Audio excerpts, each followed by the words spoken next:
In the month of March alone, I made middle six figures, and that's just from trading alone. And I didn't get to this spot just by working a regular job. I didn't get to this spot by not taking a risk. At some point, I had to let go of what I thought was comfortable and become uncomfortable to have times like this. In the beginning of my trading journey, I was so lost. I was $100,000 in debt.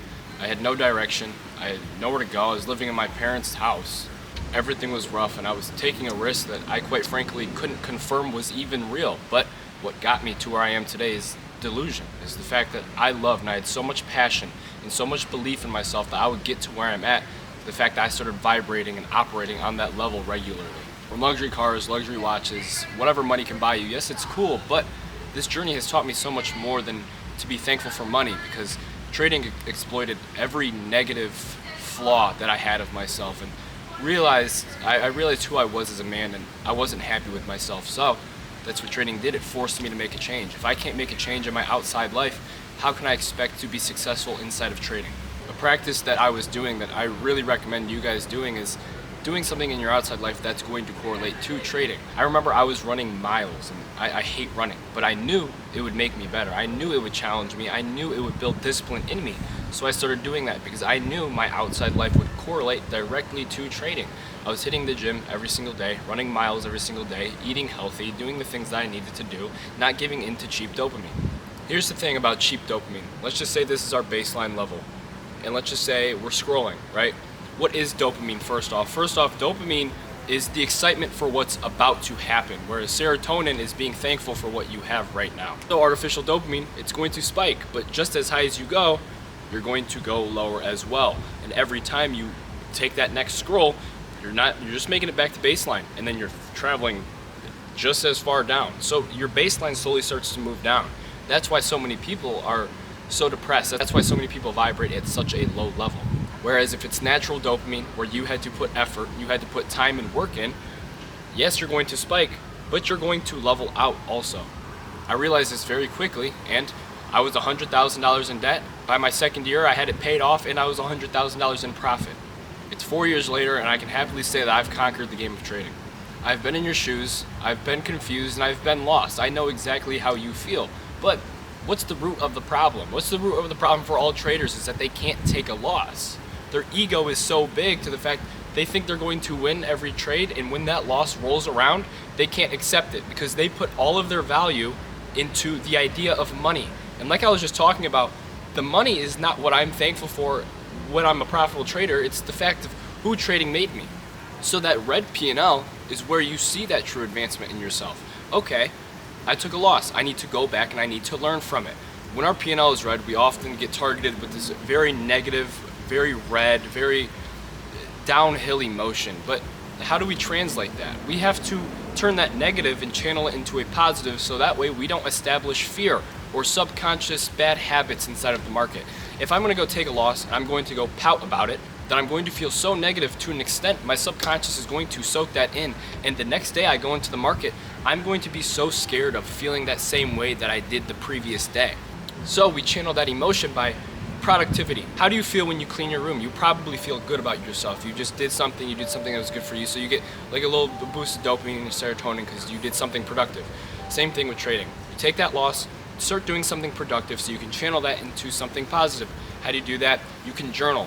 Go into your trade, see what you did wrong, see what you could have done different, so the next time you're a better trader. That way you're not establishing subconscious fear inside of the markets. Remember, you chose trading. You chose trading. There's pros and cons to it, and one of the cons to it is that you're going to have to be able to take a loss. And if you're going into the market and you're revenge trading, then how does that look on you as a man? As a fully grown adult man, revenge trading prop firm accounts, do you really think that's worth your time or effort? There's much bigger and better things that we need to be stressed about, things that we need to be worried about. Like, at some point, you're going to have a family. At some point, you're going to have such bigger problems than what revenge trading is.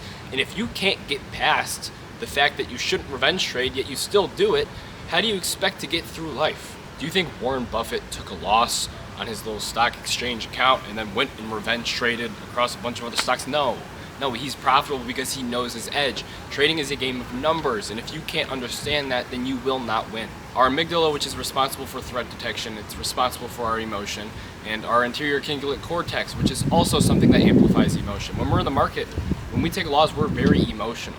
especially when we're fresh inside of trades. But here's the thing, if you're having issues when you're inside of a trade, so let's just say I click buy and I'm tweaking out, when do I go break even? Is price gonna hit my stop loss? I don't know what to do.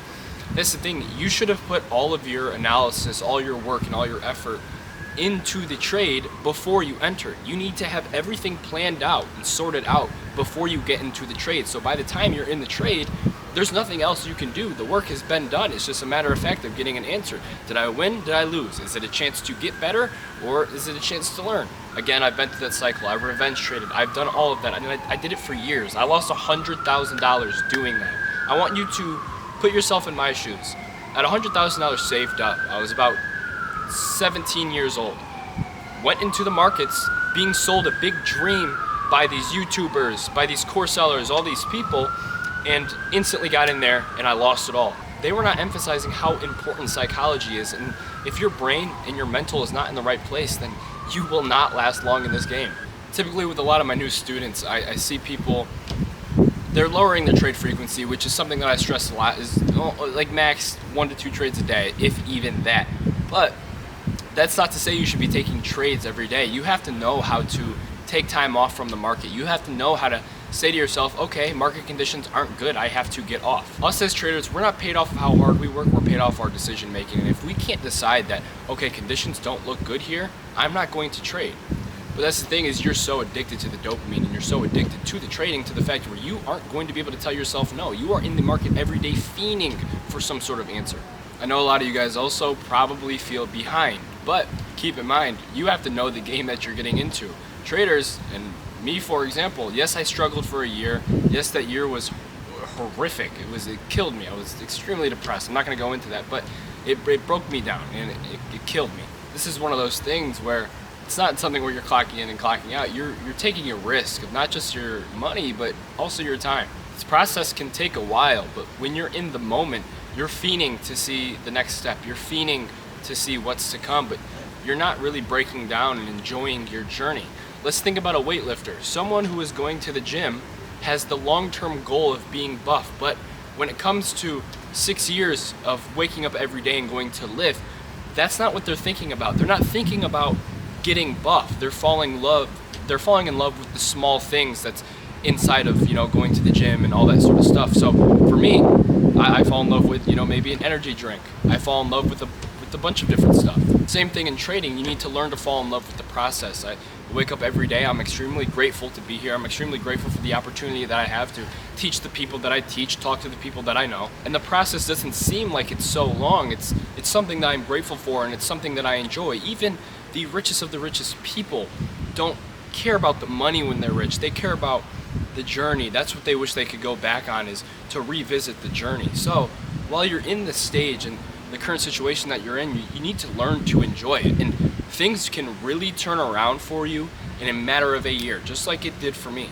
But if you're not willing to sacrifice your short-term satisfaction, then you will receive no long-term gain. What I have a lot of my traders do is size down, because they're so attached to the idea of money. So when they're that sized down and their profits are so small, they learn to not care about the money.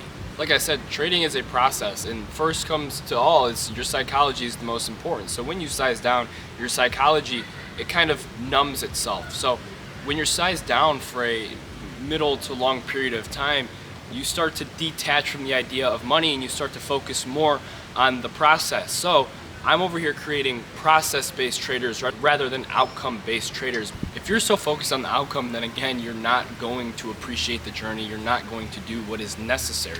Like I was talking about in the beginning, trading exploited every flaw that I had to the point where I know I had to fix it. And that was the sort of stuff that I was focusing on my journey, and that's the sort of stuff that got me to where I am at today. So when you are sized down and time goes on and you're slowly sizing up, you are mentally prepared and your psychology is in the right state to where you can trade higher sides, you can trade bigger money. So those small losses, as you slowly size up contract by contract by contract, you're still numb and you're still used to it. The difference between one loss on one contract and one loss on 2 contracts isn't that big. So as you slowly size up through the process, you start to numb and you start to not care about it. So then you're able to trade big money with such minimal emotion. I hate what people have painted this industry to be. Just wake up, take trades, and go live a lavish lifestyle. But no, there's true effort and a lot of hard thought and a lot of hard work that goes into this. It's more than just waking up and trading. And for me, for example, I'm waking up 2 hours before market open, not just to wake up, but to be productive, to put myself in the right state of mind before I enter the markets. Because here's the thing, if I wake up and I enter the markets very sloppy, let's just say I wake up 10 minutes before market open, your brain isn't fully there yet. You're not fully awake, you're not fully conscious right when you wake up. So why would I want to hop into the market like that every single day? Another thing is, a lot of you guys are waking up, going on social media. That is the worst way to start your day. You're just starting your day with artificial dopamine, lowering that chemical imbalance. So when you go into the market, you are then looking at the market as a source of dopamine. You need to establish a routine. You need to establish something that you're going to be following every day. And this shouldn't be something that comes hard to you. This is going to be something that's going to become second nature, and it's going to just become who you are as a trader, who you are as a person. I don't wake up 2 hours before market open because I want to, but that's just because who I made myself to be. It's not anything crazy to me. I do it every day.